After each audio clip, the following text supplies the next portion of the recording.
¿Cómo les va? Bienvenidos. Esto es Consenso. Estamos en vivo hasta las 13 horas con todo el equipo. Obviamente, bueno, recapitulando lo que pasó a lo largo de esta semana, lo que va a pasar el viernes en el Senado, con la expectativa sobre la posibilidad de aprobar el presupuesto 2026 y después, bueno, ver qué es lo que queda o resta hasta cumplirse el 30 de diciembre, que se termina este primer periodo de sesiones extraordinarias, bajo la incógnita sobre si el mes de enero va a ser un mes de receso, va a ser un mes de actividad, si en febrero se va a poder avanzar con la ley de modernización laboral. Todas esas incógnitas se las van a contestar mis compañeros en un ratito nada más. Antes hacemos los títulos, lo más importante del día de hoy.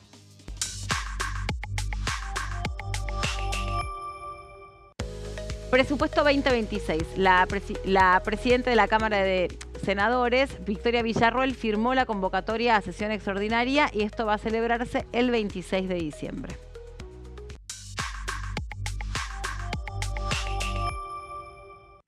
Mientras tanto, Martín Menem recibió al embajador argentino en los Estados Unidos. El presidente de la Cámara de Diputados destacó la sintonía estratégica que hay entre ambos países en materia de comercio, seguridad y defensa.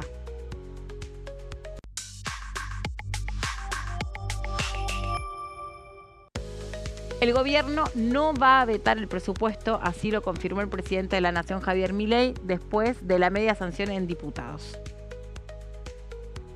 Y esto fue en el contexto de una entrevista de la que todos están hablando. Es una entrevista que le dio al periodista Luis Majul, a donde se contestó principalmente sobre algo que había sido un rumor, porque bueno, se analizó el contexto en el cual se aprobó el presupuesto 2026 y la caída del capítulo 11 y cómo habían quedado los ánimos dentro del espacio político. Después lo que pasó también con la AGN, los lugares dispuestos para la gente, sobre eso también estuvo respondiendo.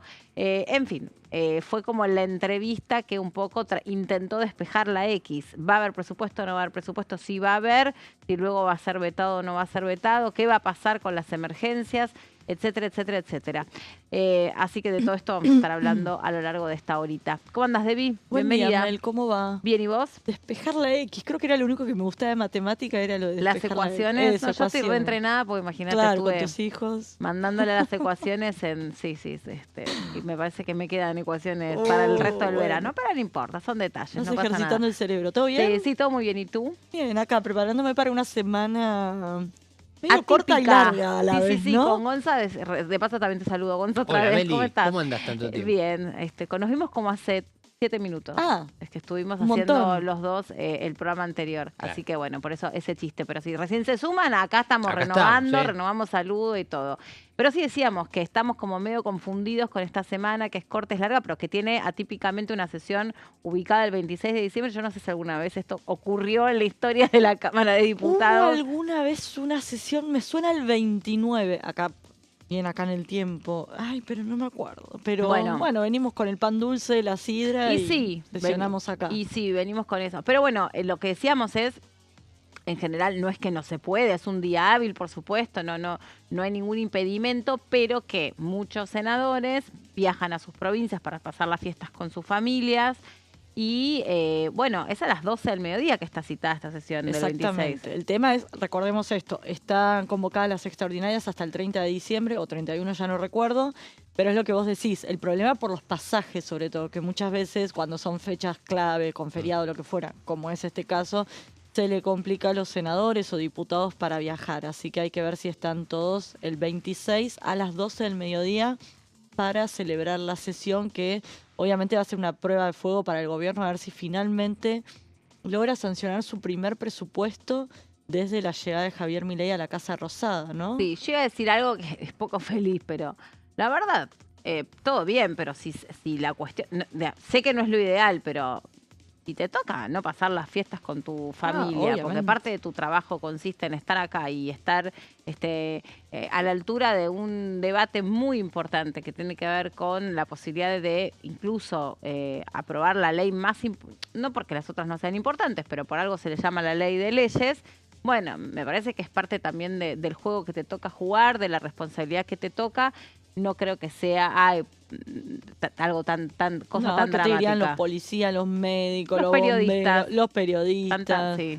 los mozos en un restaurante, digo, un montón de gente trabaja en las fiestas. Por supuesto. Pero bueno, por ahí este tema de conseguir el pasaje. De última, podés venir en bondi, podés venir en auto, digo, hay otras opciones. Sí, ¿no? la única Claro, depende de la provincia que está ahí más complicada Ahí es Tierra del Fuego. Exactamente. Pero bueno. Los perdonamos, al resto no. Tal cual. Bueno, ¿qué es lo que se viene en ese sentido? Bueno, ahora Gonza nos va a contar un poco qué es lo que va a traer, cuál ha sido el recorrido del presupuesto hasta poder llegar al Claro, al para poner un recinto. poquito de claridad de dónde Sí. estamos parados y de dónde venimos también, ¿no? Ujú. En cuanto al presupuesto, porque a veces entre fin de semana en el medio, de sesión a comisión en otra cámara... Renovación de las cámaras. Claro, es como que hay que ordenar un poco las cosas y poner en claro dónde estamos parados y por qué se está dando esta situación de una sesión el viernes. Ahí vamos a repasar eso, pero también lo que vale la pena contar es que el presupuesto es un presupuesto que ha sido fuertemente defendido por este gobierno, por el presidente de la Nación, más allá de las declaraciones que hizo el fin de semana al colega Majul, es un presupuesto que técnicamente está como bastante revisado, ¿no? Por todas las áreas y todas las personas que entienden muy circunscriptamente cada uno de los capítulos que están incluidos en este presupuesto. Es un texto muy, muy extenso. En su momento, cuando se le presentó al otro Congreso, ¿no? Cuando digo al otro Congreso, es antes de la prerrenovación. composición. Claro, la otra composición. Hubo ahí también un reclamo sobre algo que todos los años pasa, que es la proximidad entre que te entregan el texto de la ley en el que tenés que ir y debatirlo o hacer preguntas, o cómo se da ese proceso de preguntas, si efectivamente hay un intercambio o no hay un intercambio. Recuerden que el ministro de Economía no vino a presentar el presupuesto, que vinieron, primero lo anunció el presidente de la Nación en una cadena nacional, no vino al Congreso, sino que fue una cadena nacional, que no es mandatorio, no hay ahí ninguna cosa que reprochar desde el punto de vista reglamentario. Por ahí había más reproches que tenían que ver con la praxis, ¿no? Bueno, hubiera estado bueno que venga, porque había preguntas muy específicas y era necesario que él y otros funcionarios pudieran contestar sobre cada una de esas áreas que componen el presupuesto 2026. Sí, de hecho eso fue el disparador para algunos proyectos de ley que obligan al ministro de Economía También a que venga a las comisiones justamente a rendir cuentas, despejar dudas, lo que fuere vinculado con el presupuesto, ¿no? Tenés razón. Bueno, Gonza, vos recapitulaste un poco la historia de este presupuesto, Claro. hasta llegar al recinto. Claro, hasta llegar a esta fecha que nos va a proponer el próximo viernes la posibilidad de que Javier Milei, como presidente de la Nación, pueda tener la confirmación de su primer presupuesto. Sí. ¿Sí? Así sería la frase de contundente para que podamos entender a dónde estamos parados. Pero a veces también está bueno hacer el reaconto con fechas para tener noción un poco El de diario íntimo del lo que presupuesto. sucedió. Claro, algo así, podría ser. Meli, me gusta. Querido diario. Hoy llegué al Querida, Congreso. exactamente, algo así. Así que vamos a ponerlo en placas para ordenarnos un poco de cómo fue el camino del presupuesto Dale. hasta acá, ¿no? Con algunos detalles que si ustedes lo recuerdan o quieren sumar y aportar, lógicamente que será bienvenido, pero esto es básicamente una hoja de ruta de cómo se fue dando el procedimiento desde la primera comisión hasta la posibilidad de que hoy tengamos ya la confirmación de que el próximo viernes, 26 de diciembre, a las 12 del mediodía, tengamos una sesión especial para ver si se puede aprobar o no. Ok. Bueno, vamos a empezar a repasar la primera placa en referencia a este repaso que podemos hacer del presupuesto 2026. Sí. Que recordemos, había tenido un dictamen de mayoría en diputados el 4 de noviembre. ¿Sí? Nos estamos situando casi 2 meses atrás, cuando fue la primera posibilidad que se había generado a través de una comisión de presupuesto que, acá Debo, vos me puedes ayudar, ya era presidida por Berti Venegas Sí, Lynch. exactamente. No. Empezó con José Luis Espert, pero ahí justo se desató Ahí, ¿no? el escándalo, que de hecho hubo pedidos de renuncia, Sí. que se apartara de la presidencia de la Comisión nada menos de Presupuesto y Hacienda por sus vínculos con el narcoempresario Freddy Machado. Claro. Pero él arrancó y ahí después Pero lo cuando sucedió. se emitió el dictamen, Exactamente. ya era Berti Venegas Lynch el presidente. Exactamente. Para que tengamos noción también de lo que pasó en el medio, Total. inclusive con este dato del cambio de presidencia por parte del oficialismo en la Comisión de Presupuesto y Hacienda. Bueno, esto perdió la validez básicamente legislativa el 30 de noviembre. ¿Por qué? Porque se había emitido el dictamen el 4 de noviembre. No se llevó a cabo una sesión especial para tratar el presupuesto y acá es la primera pregunta. ¿Por qué no se dio este procedimiento? Bueno, porque el oficialismo entendía como una estrategia, más allá de ya tener el texto, haberlo aprobado, tener una cierta firmeza en cuanto al texto y a la idea, de que a partir del 10 de diciembre cambiaba la composición de la Cámara y no es solamente una simple modificación, cambiaba rotundamente la composición de la Claro. Cámara, porque el oficialismo iba a tener mucho más Ampliaba volumen, claro. ampliaba ya su volumen propio Sí, sí, sí, de, sí, de- sí. de legisladores, que eso ya era importantísimo. Y después las conversaciones, las charlas que fueron llegando y los acuerdos que se fueron haciendo. De hecho, tiene muchos bloques que hoy en día apoyan y han apoyado el presupuesto nacional, provincias como puede ser, no sé, Catamarca, como puede ser, por ejemplo, Tucumán, entre otras, que han tenido el apoyo por lo menos de la aprobación del presupuesto en general. Que tal vez si lo hubiese hecho antes del cambio de composición, es decir, antes del 30 de noviembre, bueno, tal vez los números hubiesen estado un poco más finos o tal vez las negociaciones en lo que pueden ser presupuestos para obras, rutas y demás, tal vez podría haber sido diferente. Bueno, todo esto terminó cuando el periodo ordinario finalizó, que fue el 30 de noviembre, por ende, todo ese dictamen que se había aprobado el 4 de noviembre quedó nulo, ¿sí? No tuvo más validez legislativa. Entonces, ya vamos a pasar un poco más cerca en el tiempo a el siguiente paso que ha tenido el presupuesto. El presidente de la Nación, Javier Milei, decide abrir el periodo extraordinario, ¿sí? Una vez que finalizó el ordinario, lo abrió para el mes de diciembre, del 10 al 30. Bueno, esto a través de ya la posibilidad de que el Congreso siga continuando su trabajo, por lo menos en la Cámara de Diputados, se generó una obtención del dictamen en la Comisión de Presupuesto y Hacienda el pasado 16 de diciembre. Ajá. ¿Sí? Es decir, el 16 de diciembre volvió a tener dictamen un texto básicamente en el dictamen de mayoría que era igual o similar. No recuerdo exacto, Debo, si había tenido alguna pequeña modificación, pero era muy similar al del 4 de noviembre. ¿Sí? Algún A lo que cambio se había le aprobado. habían hecho, ahora no me acuerdo puntualmente, fue hace un montón, pero algún retoque sí le habían Sí, hecho, me de hecho, no parece. sé si uno fue el del capítulo 11. No, lo de la Ya estaba. derogación, no, la derogación a emergencia en discapacidad y financiamiento universitario se enteraron los diputados el martes que pasó, cuando se estaba por firmar el dictamen. Eso fue lo que generó tanto revuelo, que te meten por la ventana la Claro. derogación de dos leyes que habían sido insistidas por el Congreso, Claro. después de todas las negociaciones que había llevado adelante Diego Santilli con los gobernadores. De golpe vienen acá a votar un presupuesto, pero se enteran que tienen que levantar la mano para votar la derogación de esas dos leyes. Y ahí fue que se Cuando empiojó tampoco todo. puede incluir Derogación de del leyes, eso presupuesto. ni hablar. Ya es como que, bueno, ya sabemos que este gobierno hay leyes que no cumple, como la de emergencia en discapacidad, la de financiamiento universitario, ¿no? Bueno, pero justamente lo que no recuerdo si el dictamen del 4 de noviembre tenía. Sí, algún incluía cambio le metieron, pero claro. no este capítulo 11 que generó tanto revuelo. ¿no? Claro, en términos generales es un texto muy similar o parecido al del 4 de noviembre, por lo menos desde la óptica del gobierno nacional. Y después se dio la presentación de dos dictámenes de minoría, que fueron los de Unión por la Patria, que había juntado 16 firmas, y de Provincias Unidas, que había juntado 3 voluntades.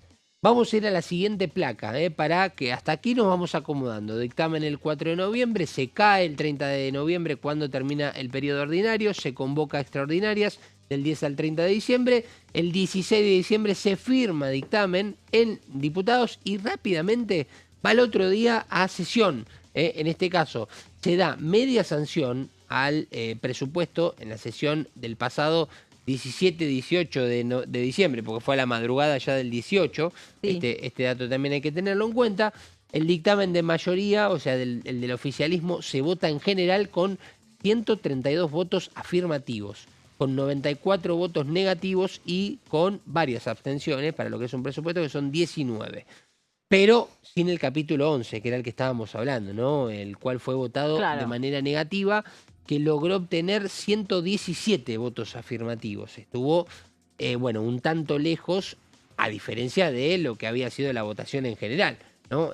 Por eso mismo decíamos, estamos hablando de 15 diputados menos en este caso de lo que fue la votación en general a lo que fue la votación del capítulo 11, pero que tenía esta discordia, ¿no? El hecho de que muchos legisladores estaban a favor de tener presupuesto, pero no estaban a favor de ir en contra de dos leyes que habían sido impuestas por el Congreso Nacional, vetadas en el medio por el presidente de la Nación y además insistidas aquí en diputados y en el Senado, y con las 2/3 partes de los presentes. Sí, que es muy difícil. Y también, Gonza, lo que decíamos sobre lo que se había reflejado en las calles con estos colectivos expresándose, resistiéndose, sobre todo la cuestión de el colectivo de la discapacidad, que, bueno, por las características de quienes componen ese colectivo, es muy complicado el traslado, la movilización, el poder reunirse en una plaza días que ha llovido o ha hecho mucho calor. Es muy complejo, y ahí estaban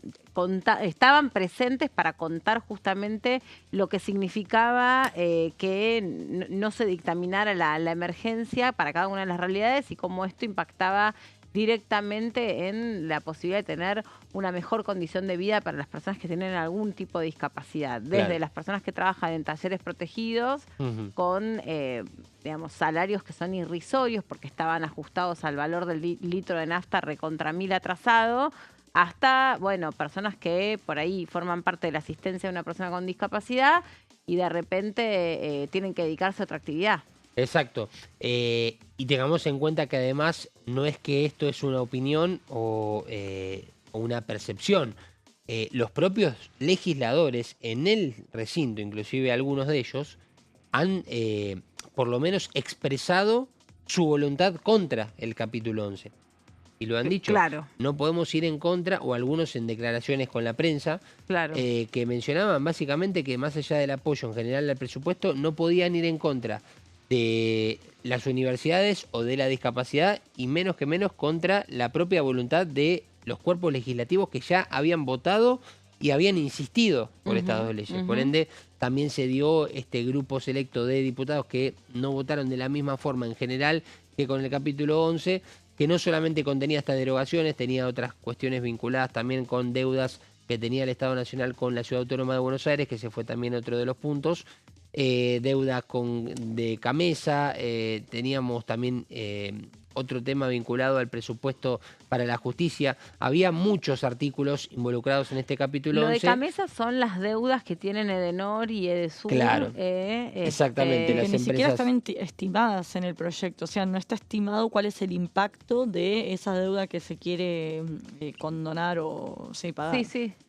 Eso era otro tema que se cuestionaba mucho. Que tienen con la distribuidora. Exactamente. Sí. Claro. Bueno, el siguiente paso a partir de esto fue justamente que ya Diputados había hecho su misión, había aprobado con media sanción el presupuesto sin el capítulo 11, lo cual empezó a generar inmediatamente en los medios de comunicación una versión de que existía la posibilidad de que si esto se aprobaba de esta manera, sin el capítulo 11, es decir, sin derogar dos leyes como estas dos emergencias que podían generar una complicación en los números para la idea que tenía por lo menos el gobierno nacional, podía ser vetado.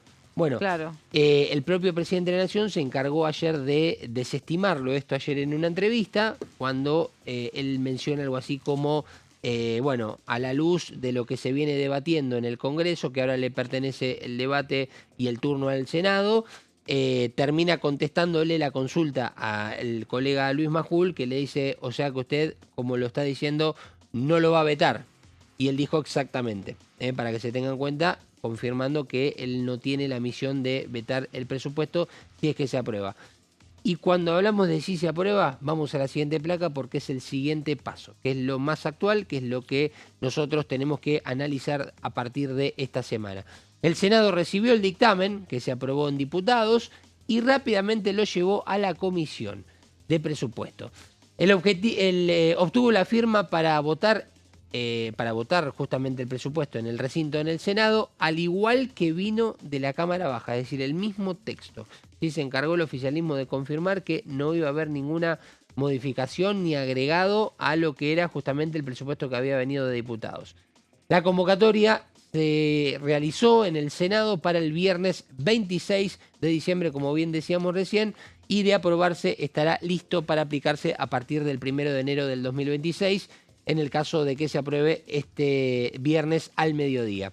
Y lo último, que es lo que decíamos, Javier Milei, además de responder ante la pregunta de Majul sobre que no iba a vetar el presupuesto en caso de que se apruebe así, dijo: vamos a acomodar las partidas para cumplir con el déficit cero. Acá la política importante es el déficit cero. Otra vez el presidente de la Nación vuelve a remarcar con la misma contundencia la idea que nosotros conocemos casi como una de las premisas que tiene el gobierno nacional, hablando desde lo económico, que es sostener el déficit fiscal cero, y que todo lo que vaya en contra, bueno, no es por lo menos del gusto, del agrado del oficialismo, Sí, y ahí es donde gusto, vemos las acciones. Más que gusto, se contrapone con la principal meta y el principal compromiso, ¿no? No tiene que Sí. ver solamente con una cuestión de gustos. No se puede gastar más de lo que Claro, ingresa, es exactamente. por lo menos el mensaje que hemos escuchado desde un principio, desde la asunción, ¿no?, de Javier Milei. Sí. Bueno, este ha sido el recorrido, el derrotero de la Exacto. ley, del proyecto de ley del presupuesto, desde sus orígenes hasta lo que se supone puede pasar el viernes en el recinto de la Cámara de Senadores. También hay que ver en qué se traduce eso en la calle, quiero decir, a ver quiénes siguen de cerca ese debate, quiénes están atentos y qué tipo de movilizaciones se pueden llegar a dar. Es una fecha típica, entendemos que gran parte de la gente se estuvo expresando a lo largo de otros debates que tienen que ver con lo que expresan los jubilados cada miércoles, y también esto se fortaleció el día en el que la CGT salió a rechazar fuertemente esta idea de ir por una ley que busque una aparente, según su mirada, modernización laboral que puede poner en un lugar poco deseado a los sindicatos, que también tienen muchísimo poder en este país. Ya vamos a hablar de eso, pero lo vamos a hacer en un ratito, cuando regresemos de la pausa, porque tenemos más para contarles. También les vamos a estar anticipando sobre una reunión muy importante que tuvo el presidente de la Cámara de Diputados con el embajador argentino en los Estados Unidos. Ya venimos.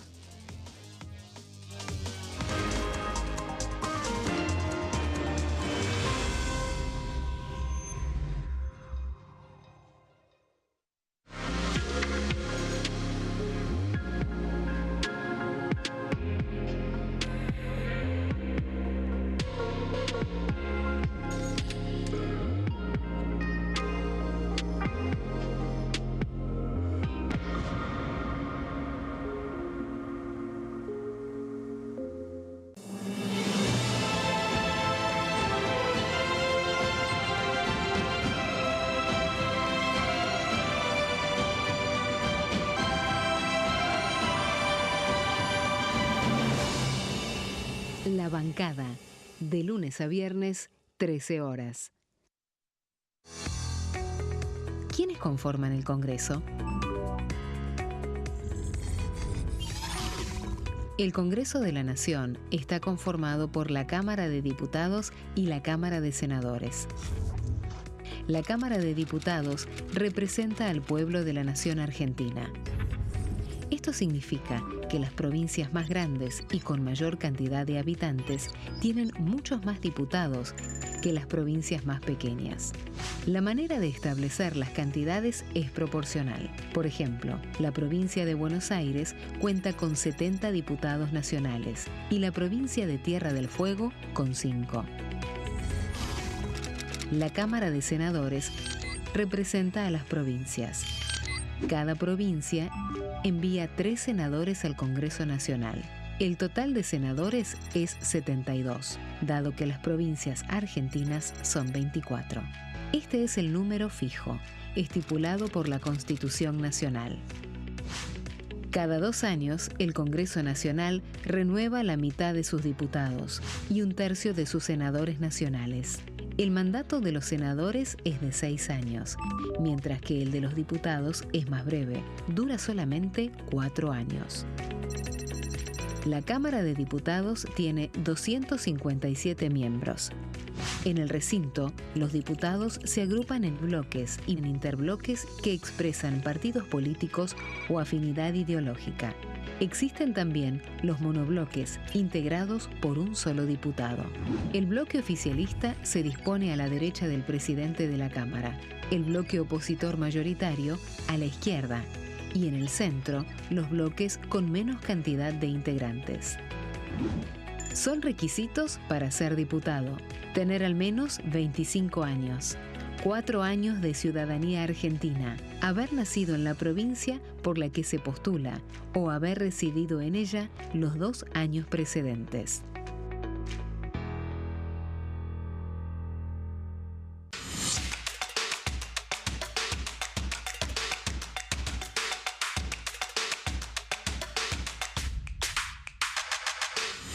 Quórum, de lunes a viernes, 14 horas. ¿Cómo funciona el Congreso? Cuando un proyecto de ley ingresa a la Cámara de Diputados, ya sea presentado por un legislador, enviado por el Poder Ejecutivo o producto de una iniciativa popular, se trata primero en el ámbito de las comisiones. Las comisiones son el espacio de análisis y debate sobre los proyectos conformadas por legisladores de distintos bloques. Hay 46 comisiones permanentes que son centrales en la discusión parlamentaria, como Presupuesto y Hacienda, Asuntos Constitucionales o Legislación General. Existen también 32 comisiones especiales que tratan temas específicos. En su mayoría son bicamerales, es decir, que están compuestas por diputados y senadores, como la bicameral de trámite legislativo, encargada de analizar los decretos del Poder Ejecutivo. Para que un proyecto sea tratado en el recinto, debe contar con el apoyo de la mayoría de los integrantes de las comisiones a las que haya sido girado. Al finalizar una reunión de comisión, se dictamina sobre la pertinencia de tratar el proyecto en el recinto. El dictamen puede plantear la aprobación del proyecto o su rechazo.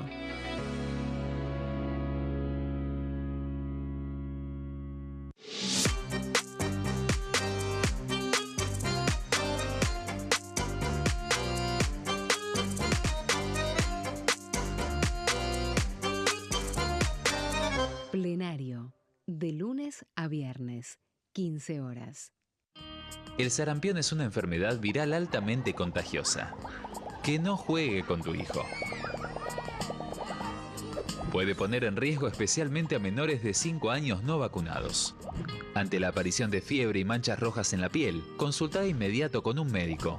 La vacuna es la única forma de prevenirlo y es parte del calendario nacional de vacunación. Es segura, gratuita y está disponible en vacunatorios, centros de salud y hospitales públicos del país. Vos ya tenés esta vacuna. Dásela a tus hijos. Elegí prevenir.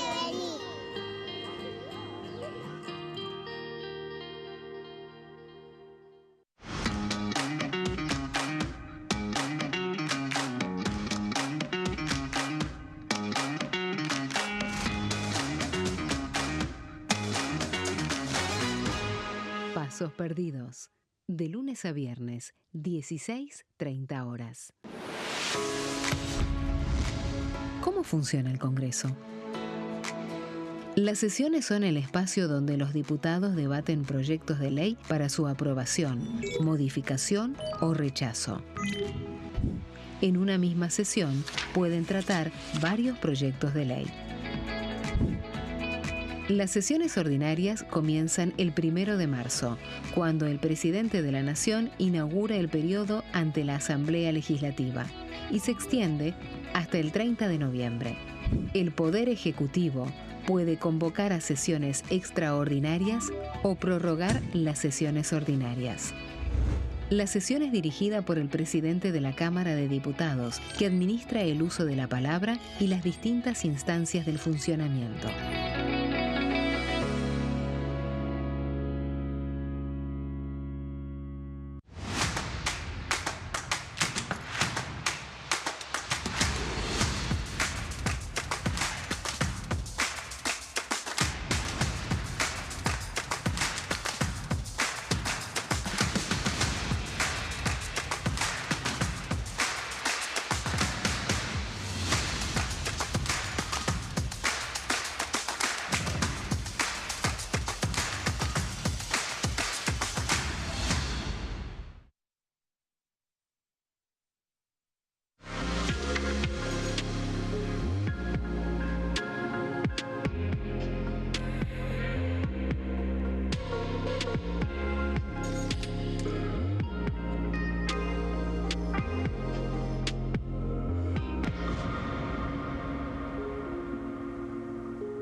acá estamos de regreso después de la pausa. Bueno, les contamos que hay una práctica que a mí me resulta particularmente muy interesante y es la recepción de distintos embajadores o líderes parlamentarios de otras partes del mundo. A veces eso transcurre en los grupos de amistad, los grupos parlamentarios de amistad, y ahí lo que está bueno tiene que ver con, no sé, hacer legislación comparada o revisar cómo pueden potenciarse esos vínculos internacionales, incluso a través del Congreso. Y lo otro tiene que ver ya con lo que sucedió la semana pasada, porque esta está recién empezando. Sí. ¿Vieron que les digo que estoy como cruzada con los días? Donde el presidente de la Cámara de Diputados, Martín Menem, recibió a el representante político de la Argentina en los Estados Unidos. Es el embajador que estuvo aquí en el Salón de Honor, para decirlo exactamente. Bueno, fue una reunión muy distendida, donde el presidente de la Cámara de Diputados estuvo destacando el valor de esta reunión. El embajador argentino en los Estados Unidos dijo que es un momento extraordinario en la relación con los Estados Unidos, destacó que existe una empatía increíble, que a la administración de ese país le importa mucho la libertad de la propiedad privada y la vida, que así se comparten valores con nosotros y Argentina es muy relevante para los Estados Unidos. También dijo que esta apertura nos permite avanzar en diversos temas comerciales, de seguridad, de defensa, entre otros. Que en los 90 también destacó el titular de la Cámara de Diputados que ya hubo una relación muy, muy estrecha con los Estados Unidos y que eso lo lleva en su ADN. Dijo, y me parece estratégicamente una de las mejores decisiones tomadas. Estoy muy contento con la alianza política y geoestratégica del gobierno nacional. Tomo las palabras incluso del presidente que dijo, donde entra el comercio no entran las balas. El embajador, asimismo, destacó que en este momento tan importante, después de las elecciones, empieza un capítulo nuevo para la Argentina. Y fue un éxito impresionante que se vivió de la misma manera en el país a donde obviamente el embajador está viviendo, que es en los Estados Unidos. Hay un enorme cambio cultural en Argentina, las ideas de Milei son relevantes para Argentina, pero lo mismo para el resto del mundo. De esta reunión también participó el ministro Juan Manuel Cortelletti, que es el jefe de la misión de la embajada, y Luciana Termine, que es la directora de diplomacia parlamentaria de la Cámara de Diputados. Así que bueno, ahí estuvo la reunión de ambos, este abrazo frente a la bandera argentina y destacar obviamente un vínculo que viene marchando bien. Finalmente, ustedes recuerdan que el presidente Javier Milei pudo reunirse, su tan esperada reunión con el presidente Donald Trump. Cada vez que al presidente Donald Trump le hacen una entrevista y le consultan sobre la relación con Javier Milei, que de hecho fue lo último que dijo, fue que efectivamente él consideraba un amigo al presidente Javier Milei. Con lo cual hay una relación que va desde lo personal hasta lo comercial, también con la idea de en algún momento poder generar acuerdos de libre comercio. Ese es como el objetivo. Uy, ¿te acordás? Sí, ese es el objetivo que se persigue. Ver qué posibilidades hay para los trámites de visa, ¿no? Que ya no sean o que ya no requieran tanta diligencia por parte de los argentinos que quieren hacer turismo en Estados Unidos o que quieren hacer negocios con Estados Unidos y que tengan que viajar. Bueno, hay que ver en qué se traduce todo esto. Estados Unidos que acaba también de aprobar un préstamo con la Argentina, con también todo lo que eso implica. Y ahí hablan de esta famosa palabrita que es el interés geoestratégico, donde se habla de el interés de los Estados Unidos, especialmente en Argentina, por el lugar que ocupa Argentina en la región, sobre todo porque obviamente los Estados Unidos trata de tomar algunos países estratégicos clave para que no prospere o no avance tanto la relación con China, que puede ser quien le pueda disputar algunos negocios a ese país. Pero bueno, la reunión fue muy cálida, muy amena y ahí queríamos compartir con ustedes estas imágenes. Bueno, seguimos adelante. Este viernes entonces en el Senado la mirada va a estar puesta en la posibilidad de aprobar el presupuesto, pero también ahí empezó la discusión en comisiones, las comisiones que lidera la ahora senadora Patricia Bullrich, por la modernización laboral y el anuncio tiene que ver con que esa discusión va a pasar para febrero. Exactamente, dijo que no todos los diputados los senadores habían leído los casi 200 artículos, así que se definió pasar para febrero. Se habla del 10-11 de febrero, se llevaría el tema al recinto. Recordemos que el jueves o el viernes, ay, ya no me acuerdo bien, o anterior fue. No, el jueves fue que se dictaminó finalmente. El jueves. El jueves Ya no sé. cuando se daba la marcha de la CGT. La marcha de la CGT, totalmente. Es que esto de que haya habido tanta actividad el viernes me altera qué semana fue. Bueno, Sí, lo mismo, al margen Estamos de en el eso. mismo barco. Al margen de eso, bueno, se decidió pasar todo para febrero. Obviamente lo que ocurrió aquí en Diputados, el traspié que tuvo el oficialismo con lo que fue la votación del presupuesto 2026, el famoso capítulo 11 que hablábamos Sí. antes, y esta intención por parte del gobierno de llevar todo medio a las apuradas y de para colmo los rumores que había de la posibilidad de que Javier Milei vete el presupuesto, y bueno, complicó si querés un poco el panorama en el Senado, sobre todo para avanzar con un tema tan sensible como es la reforma laboral. Y también hay que aclarar otra cuestión que tiene que ver con que si hay un motivo por el que el presidente ayer aclaró que no va a vetar la ley y que tampoco se le van a meter cambios en el recinto, tiene que ver con que el radicalismo, que en el Senado son 10, un bloque de 10, Sí. avisó durante el debate en comisión que ellos no iban a apoyar la reincorporación del capítulo 11. De esta manera se le complicaba esa estrategia al gobierno de que se modifique en el Senado y vuelva aquí a diputados, y en caso de vetar, la insistencia con el capítulo 11 o sin le podía jugar en contra al Poder Ejecutivo. Así que, entre otras cuestiones por eso y por la necesidad que tiene Luis Caputo de que haya un presupuesto que lo autorice a tomar deuda para refinanciar los vencimientos del 9 de enero, hacen que finalmente el presidente de la Nación haya reculado. Había fuertes rumores de que estaba dispuesto a vetar su propio presupuesto. Bueno, al final no fue así. Así que todo indica que este viernes tendremos presupuesto y el gobierno, el Poder Ejecutivo, tiene otras herramientas para de alguna manera reincorporar al menos parte de lo que quedó afuera. Por ejemplo, a través de otros proyectos de ley, a través de decisiones administrativas, como lo que decía de reasignar partidas presupuestarias, se puede de alguna manera mantener el espíritu del gobierno, que es que exista el equilibrio fiscal, ¿no? Exactamente. Bueno, sobre esto le consultamos al diputado Luis Picat de La Libertad Avanza de la provincia de Córdoba. Antes lo recordábamos con Gonza brevemente, que es un original radical. Radical con peluca, claro. Claro, que luego se puso peluca y luego se pasó a las filas de La Libertad Avanza. Es todo dentro de lo simbólico, ¿no? No se imaginen ustedes la gran Aldo Leiva, que se fue al recinto con la peluca y se la sacó. No, Literalidad. eso fue, claro, un paso de comedia muy particular. Por favor, acá se aburre el que quiere, digamos todo. Hemos visto de todo. Bueno, se le consultó sobre este proyecto de modernización laboral porque Picat colaboró para este texto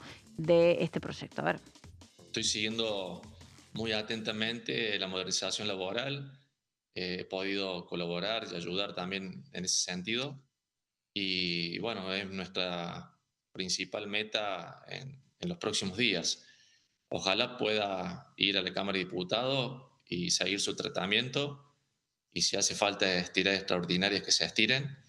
Y si no, bueno, será en el medio de enero que se vuelvan a convocar extraordinarias para poder continuar con las reformas, que serían básicamente la modernización laboral, y después esperar el paquete la ley de glaciares, perdón, me estaba olvidando, y esperar el paquete del Código Penal y el paquete tributario.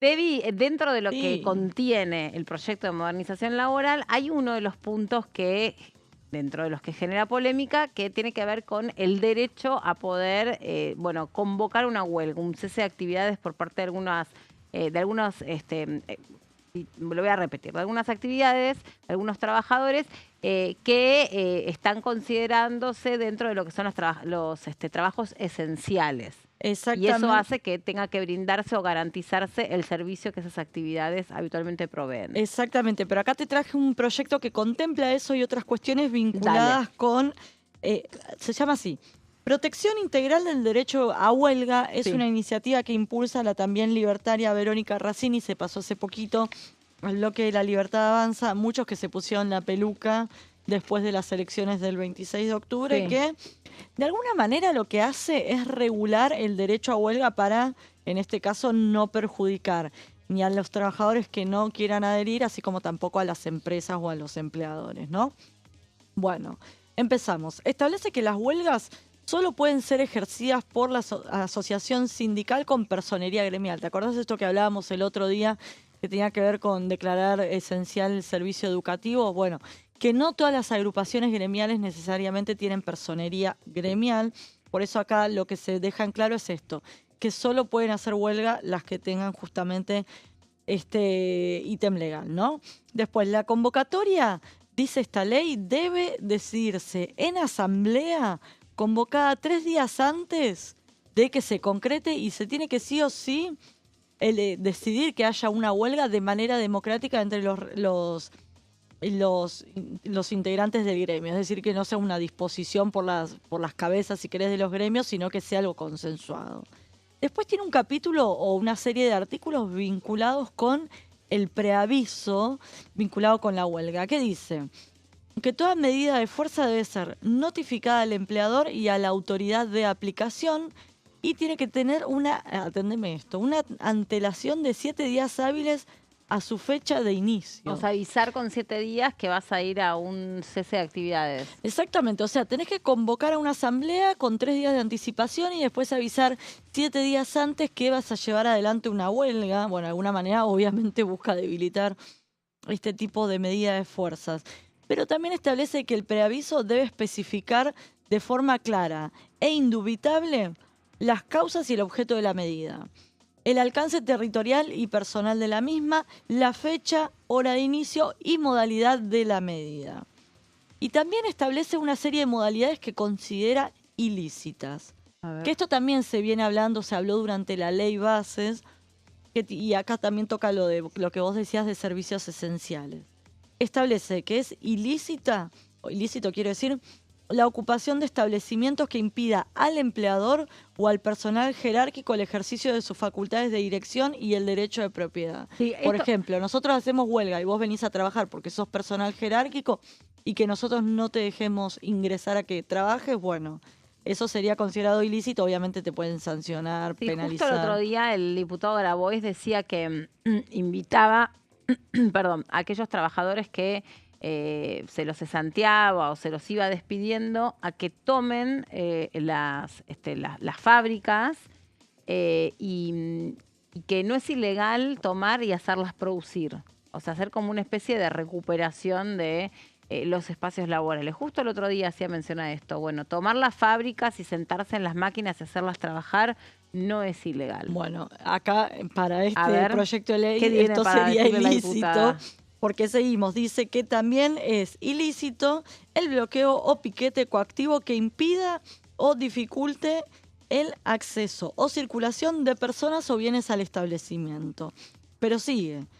Las huelgas rotatorias, sorpresivas, el trabajo a reglamento, el quite de colaboración o cualquier alteración que implique una prestación irregular, parcial o defectuosa del servicio. Básicamente, si vos te sentás en tu máquina y no dejas que se produzca y no sale bien el servicio con el personal jerárquico, por decirte, sería considerado ilegal o ilícito. Y después también... Pero ahí vos, por ejemplo, tenés una huelga que es rotatoria, que tiene que ver con garantizar el funcionamiento mínimo de una actividad, una disciplina que esté prevista como esencial. ¿Cuál es la ilegalidad si vos estás garantizando el servicio? Mira, yo lo que entiendo es que, por ejemplo, si vos sos, por ejemplo, una empresa de colectivos y haces paro, sos servicio esencial, ¿no? Haces huelga. Que el servicio sea del punto A hasta B, como siempre. Está bien que los bondis van a ir más llenos porque va a haber menos bondis circulando, pero no es que en vez de dejarte del punto A al punto B te deje a mitad de camino. ¿Entendés? Que cumpla todo su servicio, pero con limitación. Está bien, pero si yo, por ejemplo, soy del turno de la mañana y voy a estar haciendo huelga y después hace un rato hace el turno de la tarde y otro rato hace el de la noche, eso sería la huelga rotativa. Eso no sería el paro total, sino que sería la huelga rotativa. O sea, un turno no va a estar funcionando. Es decir, el colectivo de la línea 60 de 8 a 12 del mediodía no va a funcionar. Pero sí va a funcionar Después de 12 a 16, pero de 16, estoy inventando, Sí, sí, pero sí. de 18 a 24 no. Pero ahí lo que te establecen es que si es declarada servicio esencial, vos tenés que garantizar un piso Funcionamiento. de funcionamiento. Claro. Que por ahí Entonces, el primer día es el 50% del personal, el segundo esto día... lo hacen mucho los metrodelegados. Te iba a decir lo mismo, que paran Claro. por turnitos de 2 horas, lo que fuere. Y te avisan y qué sé yo, y el Exacto. pasajero ya sabe, pero te dicen, bueno, de tal hora a tal hora no vas a tener servicio. Bueno, no se va, si esto prospera, no se va a poder hacer. Exactamente. Sí, habría, por ejemplo, subte si se declara servicio esencial, pero en vez de pasar uno cada 4 minutos, por Claro. decirte, capaz te pasa uno Claro. cada 8 o 12 minutos, por decirte un número, ¿no? Sí, sí, sí. También se consideran modalidades ilícitas de huelga, todo acto de violencia, sabotaje, daño a instalaciones, equipos, maquinarias o bienes de la empresa o de terceros, así como la intimidación o amenaza contra personas. Y por último, el incumplimiento de coberturas, y esto es lo que decíamos, de coberturas mínimas establecidas para servicios esenciales, lo que decíamos. Si vos sos un colegio, por decirte, te declaran servicio esencial, educación, y el primer día tiene que haber el 50% del personal docente y no docente, y vos no cumplís con eso, y bueno, te pueden sancionar, ¿no? Así que bueno, acá vemos distintos proyectos que de alguna manera van abarcando lo que tiene que ver con la reforma laboral, con la reforma gremial y todos estos temas que viene impulsando La Libertad Avanza. Sí, dejemos en claro que el jueves, mientras se pasaba este cuarto intermedio hasta que se pudo obtener dictamen para la ley de la modernización laboral, la Central de Trabajadores organizó un acto, Sí. lo hizo frente a la Casa Rosada. En ese acto, bueno, hablaron todos los integrantes del nuevo triunvirato, también mostraron su capacidad para movilizar trabajadores sin estar adheridos a ningún paro, o sea, Exactamente. justamente tuvieron que ir a trabajar y después de eso, aquellos que querían o que podían se plegaron a esta movilización, que fue, no sé si alguien tiene la última cifra, pero No. fue numerosa, realmente se vio que eran muchas las columnas de trabajadores que efectivamente se adhirieron a este acto, a donde se leyó un documento y el documento tenía que ver con el rechazo de la modernización laboral, algo que se podía anticipar porque ya el día que se reunió el Consejo de Mayo, que enviaba el borrador, o no sé si, sí, creo que era el borrador del proyecto de ley, ya Gerardo Martínez de la UOCRA no fue. Exactamente, pegó el faltazo a la última reunión. Sí, adujo que estaba en un viaje y demás, pero un poco como que anticipaba la preocupación que veían los sindicatos. Pero también algo, Debbie, que está bueno que conversamos nosotras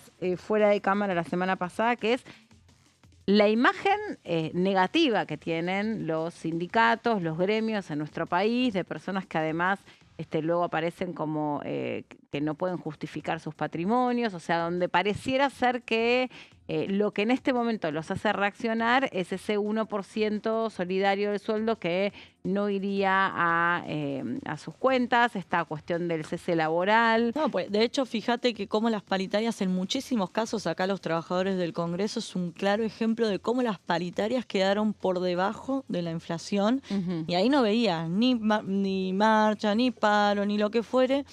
Y justamente ahora, cuando se lleva adelante esta reforma laboral que toca los intereses de los gremios, se ve esto. Entonces hay una lectura de, al final, los jerarcas o los líderes sindicales se preocupan cuando les están tocando el bolsillo, por más que en los hechos quizás no sea así, pero el gobierno aprovecha mucho esto, la pésima imagen que tienen, con mucha razón, los dirigentes gremiales que en algunos casos están desde hace más de 40 años al frente de un gremio y que son empresarios que contratan a los mismos trabajadores, no sé, lo vemos en un montón de rubros, que están de los dos lados del mostrador. Entonces, obviamente, eso genera mucho rechazo por un lado. Por otro lado, recordemos que en la Argentina la mitad de los trabajadores directamente están en la informalidad.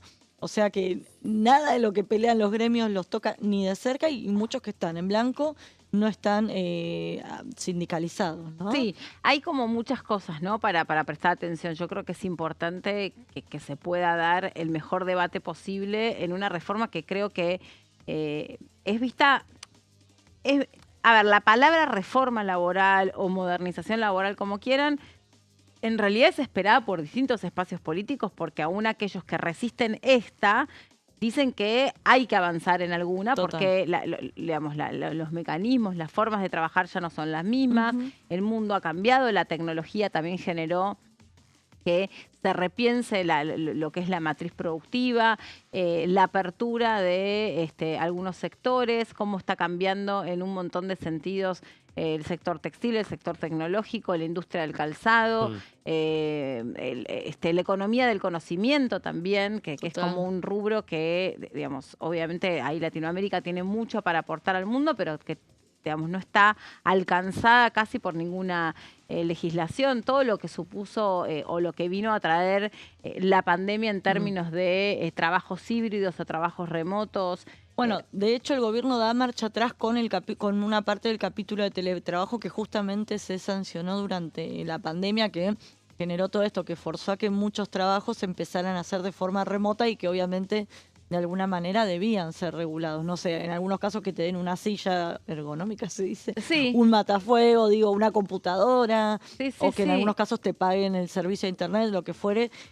Algunas cuestiones mínimas que te garanticen que vos desde tu casa puedas trabajar y que al mismo tiempo te garanticen una silla en la oficina, ¿no? Con las mismas condiciones y también está alcanzando los mismos objetivos, y también muchos lo que te dicen es, de hecho, hace unos 5 o 6 años ya cambiaron un montón de características que tiene el mundo laboral. Entonces, algo que viene a traer la reforma en realidad es esto, es darle un marco normativo, pero que en la práctica, en muchas actividades, en muchas empresas, en muchas pymes, o no tan pymes, sino que algunas empresas comunes y corrientes, también ya se está aplicando esto de fraccionar horas, de ir por objetivos y no por banco de horas, etcétera, etcétera. Bueno, esto es un debate que se viene para mí súper interesante. Ojalá que se puedan escuchar la mayor cantidad de voces posible para que la ley tenga realmente menos ideología y más alcance de realidad, ¿no? Sí, igual cuando hablas con especialistas que entienden en la materia, no sería mi caso, laboral. En la materia laboral lo que te dicen es que es más bien una reforma antisindical. ¿Por qué? Porque justamente busca de financiar a los gremios por 2 vías. Por un lado, con lo que tiene que ver con la cuota de afiliación. Y con el cese laboral. No, con la cuota de afiliación por un lado y con la cuota solidaria por otro lado, que son 2 ingresos clave para los gremios. Y por otro lado, que ojo con esto que vos decís, que facilite con este fondo de cese, el FAL, que tiene un nombre un poco particular. Sí, un poco fuerte. Que se intentó, se introdujo en la ley bases, pero que ningún sector lo implementó. ¿Qué hace? Que 3 puntos de lo que deberían ser las cargas patronales que deberían ir para el ANSES se vayan a este fondo de cese, que es un incentivo para despedir gente y que lo usarían mucho más las grandes empresas que las pymes y MIPYMES, que son las que plantean, ojo que la industria del juicio me puede perjudicar. Exacto. Bueno, nos quedamos sin tiempo. Gracias por estar ahí del otro lado. Debbie, nos vemos el viernes, día muy intenso. Gonza, un placer, gran trabajo. Nos vemos mañana. Chau, quédense en la pantalla de TV.